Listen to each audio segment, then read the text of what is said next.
Baik, assalamualaikum warahmatullahi wabarakatuh. Selamat sore. Di sore hari ini saya akan melanjutkan tentang video pembelajaran kita yang berkaitan dengan Basic Welding Methodology of Structural Steel, ya, sebagaimana kelanjutan di materi sebelumnya. Saya berharap saudara sudah menyimak video saya dan diulang-ulang sampai paham. Kalau ada pertanyaan, mohon disampaikan di kolom komentar di channel YouTube-nya.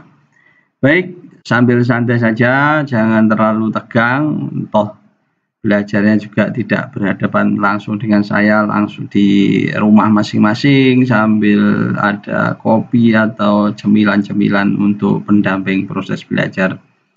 Baik, tetap semangat, jaga sehat, dan tetap menjaga imunitas agar wabah tidak bisa menyerang badan kita. Baik, kita lanjutkan dengan materi berikutnya tentang lamelar tiring. Ya, lamelar tiring. Di bagian lamelar tiring ini, ya, ini adalah sebuah salah satu di antara sekian banyak cacat yang biasanya juga ada di dalam material. The presence of non-metallic inclusion that become flattened out during the rolling of steel plate result in ductility through the thickness, ya, being lower than in the other direction. Jadi ini adalah cacat yang ada disebabkan karena adanya non-metallic inclusion, ya, yang disebabkan akibat proses pengerolan. Jadi si non-metallicnya itu ada di material, dia menjadi, ya, tidak terlihat atau rata di situ searah pengerolan. Ya, sehingga menyebabkan, ya, ductility pada arah Z-nya, adalah arah tebalnya itu menjadi lebih rendah dibanding dengan arah yang lainnya. Jika material tersebut dilas, maka, ya, akan terjadi very high strain, ya, through the thickness pada arah thickness-nya. Dan ini bisa menyebabkan possibility crack, open up atau terbuka pada plat yang dekat dengan las-lasan. Jadi akibat adanya strain-nya itu, akibat dilas, ada penyusutan itu pada arah tebal sehingga memungkinkan adanya crack, open up, ya, yang tadi non-metalik yang awalnya tidak pada saat proses rolling itu tidak kelihatan, akibat penyusutan dia akan membuka, ya. This crack term as lamellar tear, ya. Crack yang semacam ini disebut dengan lamellar tear, and typically location seperti tunjukkan pada gambar 29, figur 29. Nanti akan kita lihat. Nah, seperti ini. Ini arah pengerolannya ke sana. Ya, ini adalah non-metallic inclusion-nya, kemudian di roll ke sana tidak terlihat. Pada saat dilas di sini ada shrinkage-nya, kemudian ini akan open up, ya. Nah, di sini disebutkan, ya, lamellar tearing is most likely to occur in the large weld, ya, where the strain are normally on the plate surface, ya. The most susceptible joint, ya, yang memungkinkan untuk terjadinya lamellar tear itu pada T and corner joint. The main factor yang menyebabkan diantaranya adalah the type of joint, ya, seperti yang disebutkan tadi, through thickness ductility of steel, ya, ductility pada arah tebal yang rendah, strain of the joint, ya, restrain of the jointnya, kemudian other welding procedural factor, ya, faktor seperti hydrogen content, itu bisa menjadi faktor penyebab adanya lamellar tearing. Nah, the potential for lamellar tearing should be recognized at the design stage and susceptible joint avoided. Ya, potensial lamellar tearingnya adalah pada bentuk desainnya, dan ini juga memungkinkan untuk bisa dihindari, ya, dengan merubah joint desainnya itu. Nah, in critical application where a high restraint potentially susceptible joint cannot be avoided. Ya, pada kondisi yang kritis, ya pada joint yang memiliki high restraint, ya maka susceptible joint ya sulit untuk dihindari. Ya, consideration should be given to the use of premium steel with enhanced through thickness properties. Jadi konsiderasi pertimbangannya maka digunakan steel yang memiliki kualitas yang baik sehingga nantinya akan bisa memperbaiki kualitas properties pada arah tebalnya.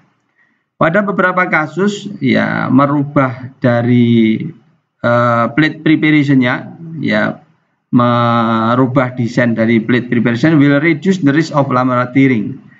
For example, halaman 30 ya pada figur 30 menunjukkan bagaimana corner joint itu bisa dimodifikasi untuk mengatasi peluang terjadinya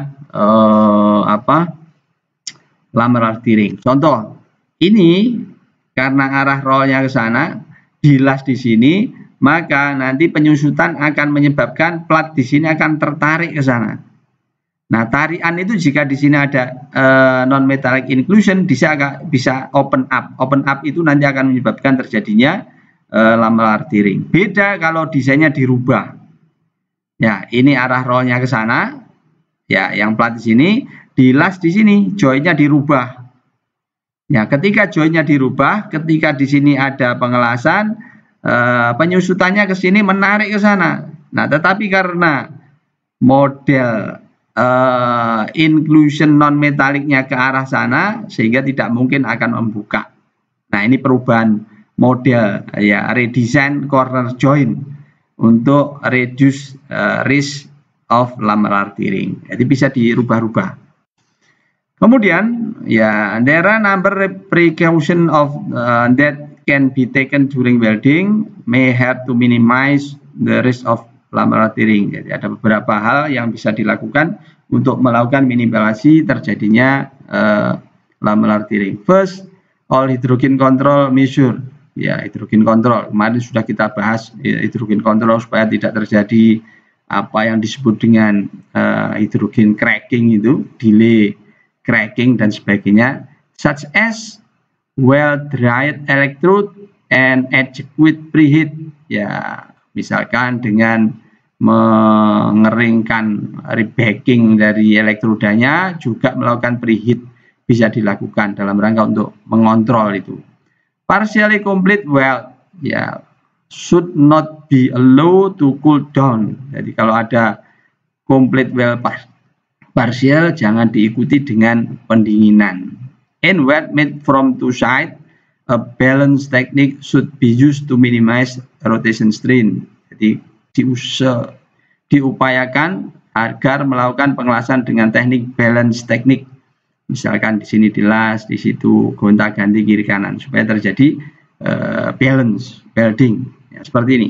Di sini baru sebelahnya, di sini di baliknya sehingga nanti akan memungkinkan terjadinya restraint itu yang kecil, tidak terlalu besar sehingga tidak bisa menyebabkan terjadinya laminar tearing. Kemudian when welding long joint, block weld, ya block weld sequence in which short section are completely welded appear to beneficial, ya. Jadi melakukan teknik namanya block weld sequence, ya block weld sequence gimana bentuknya, ya contoh di sini ada saya carikan block weld sequence. Nah, ini beberapa contoh block weld sequence. Nah, ngelas di sini, berikutnya atau di lompat-lompat dan sebagainya. Banyak. Ya, seperti ini juga bisa dilakukan. Ini salah satunya yang mudah. Ya. 1, kemudian 2, 3, 4. Ya. Lompat-lompat terus 5, 6, 7 dan seterusnya. namanya block well.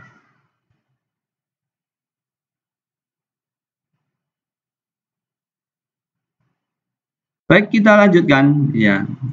Full penetration well should be used to avoid the stress concentration effect at the root which could initiate cracking. Jadi kalau bisa dilakukan full penetration, karena kenapa? Karena jika ada yang parsial, jarak open rootnya itu akan menjadi titik awal initial crackingnya. If the technique are insufficient, then plate can be battering. That is layer of weld metal deposit on a plate before being welded. Ya, bisa dilakukan teknik juga namanya battering. Ya, sebelum dilakukan pengelasan, di sini dibatter dulu. Dikasih ya awalan pengelasan, kemudian baru join berikutnya.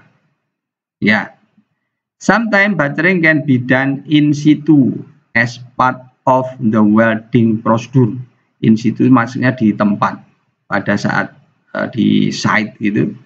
Ya, the battering technique remove susceptible steel and may be beneficial for other reason. Ya, kadangkala juga perlu dihilangkan ya pada baja-baja yang susceptible. Ya. Kemudian, in case where steel in has two thickness properties, is justified to avoid lamellar tearing. Steel making technique are now available with result in excellent properties.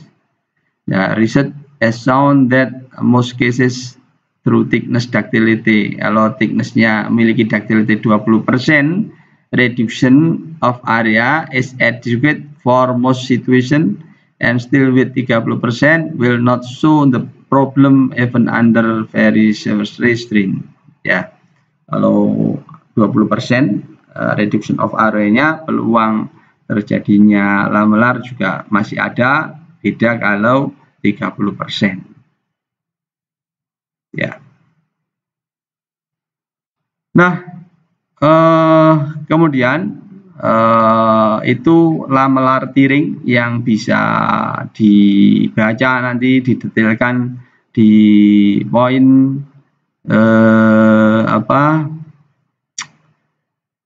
di modul Basic Welding Metallurgy for Structural Steel. Ya, semoga nanti bisa membantu saudara.